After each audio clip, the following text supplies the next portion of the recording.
Hello and welcome. This is Japan, and we have another Summerslam match that we're going over. This is Tiffany Stratton versus Jade Cargil.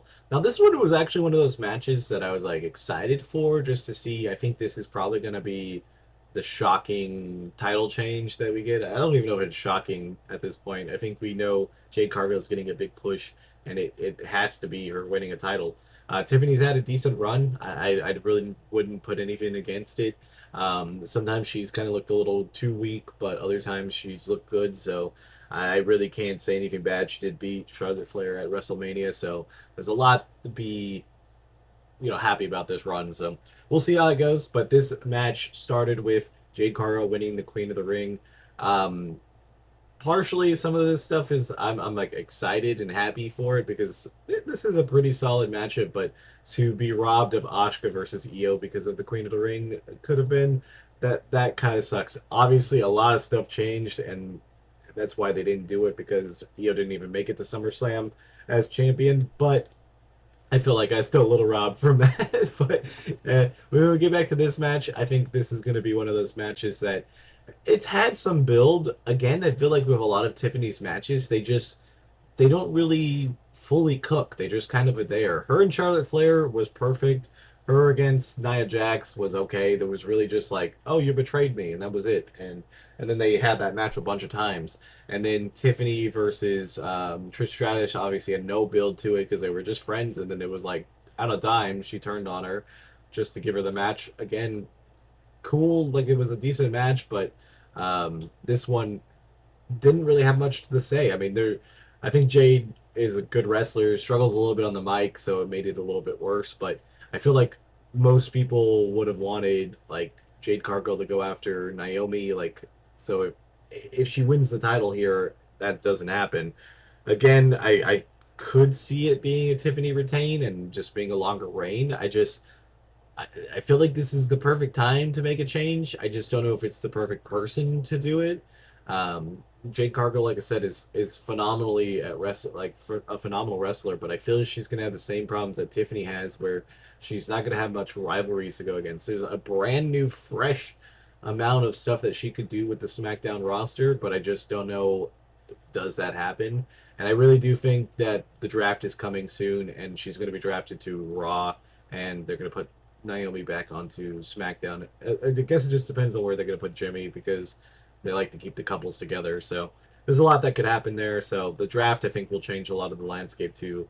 And I think Jade Cargill would be the good idea to do. Obviously, this really hasn't had much promos. They've kind of talked to each other a few times.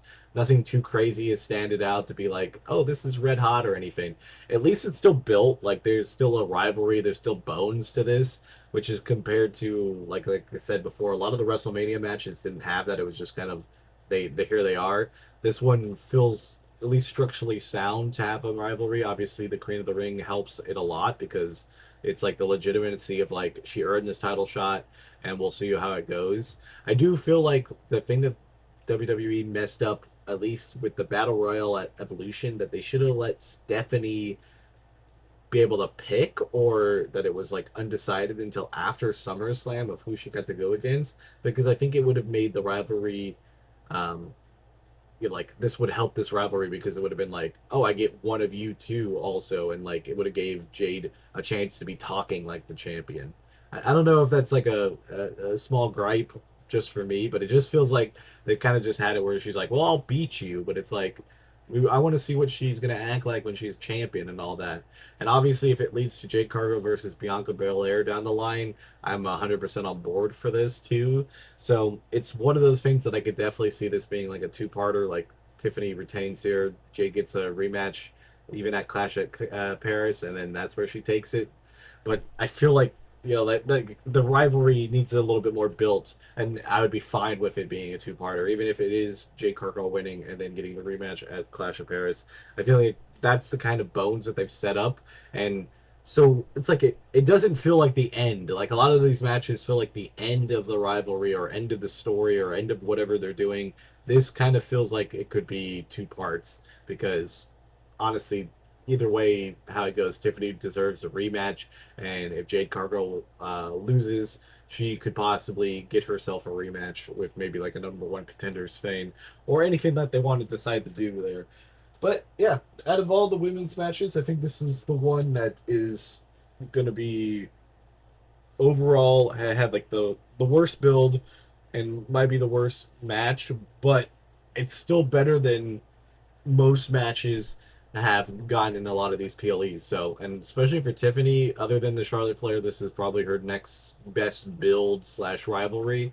So, I'm cool with seeing this play out. It's just a very weird grab bag when you think about that. Like all the other women's matches are like chef's kiss. They were very well designed. The tag match has had a lot of different stuff that's worked out and a lot of different story. Lyra and Becky have been a big giant rivalry for the entire summer. You know, Io, Naomi, and Rhea Ripley, all three have really gelled to making it a good story. And this one's kind of the odd one out. I still think we still have one more SmackDown to build. I just feel like last week's SmackDown with Tiffany coming down to save Jade Cargill was just completely out of character and just didn't feel what they needed to do there. And I think that's why I'm feeling a little bit of like we need new stuff, but if they're going to do the stuff that they were doing, maybe not. Maybe not. Let's maybe not do that if this is how it's going to be. But I guess we'll see how that goes. Out of all of, like I said, all of these matches, this is probably the one I'm least excited about across the board. But I think it's still going to be an enjoyable ending because it's like no matter what, if Tiffany retains, I think it will be one of those things where maybe she'll finally, with the brand split, get some new people in there to have brand new rivalries that she's never talked to. And then if Jade Cargill wins, we got to see a new champion and see what she can bring to the table. So I'm excited about that. But if you guys like these videos, I'm doing every match, so every match will be on the on this table on this channel. Jesus, and yeah, tell me who do you guys think is gonna win, Jade or Tiffany? I'll see you guys in the next one. Bye, guys.